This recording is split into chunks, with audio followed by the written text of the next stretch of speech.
সামুদ্রিক সতর্কবার্তায় আবহাওয়া অফিস জানিয়েছে, উত্তর পশ্চিম বঙ্গোপসাগর এবং তৎসংলগ্ন পশ্চিমবঙ্গ ও বাংলাদেশের উপকূলীয় এলাকায় অবস্থানরত লঘুচাপটি একই এলাকায় অবস্থান করছে। এর প্রভাবে উত্তর বঙ্গোপসাগরে বায়ুচাপের তারতম্যের আধিক্য বিরাজমান আছে। এ অবস্থায় উত্তর বঙ্গোপসাগর, বাংলাদেশের উপকূলীয় এলাকা ও সমুদ্রবন্দর সমূহের উপর দিয়ে দমকা ও ঝোড়ো হাওয়া বয়ে যেতে পারে।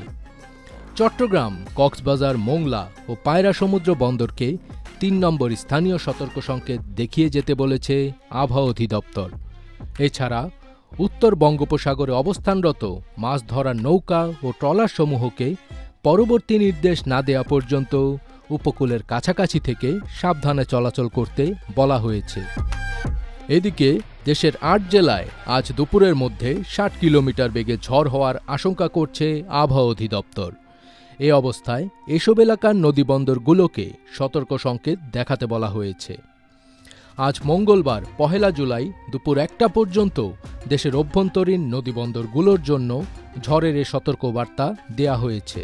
সেই সঙ্গে ৪ বিভাগে ভারী বর্ষণ হতে পারে বলেও আশঙ্কা করছে সংস্থাটি।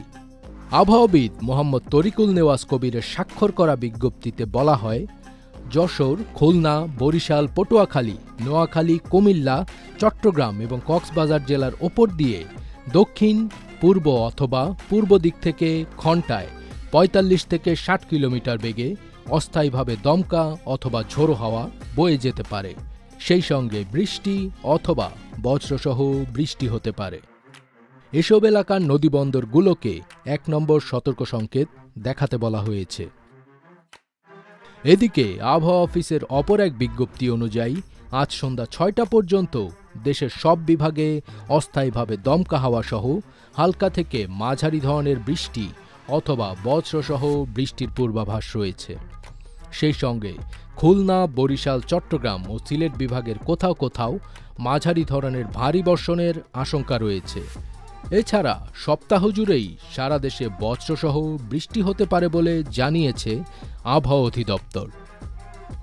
ফজবির তাজ, ATN বাংলা।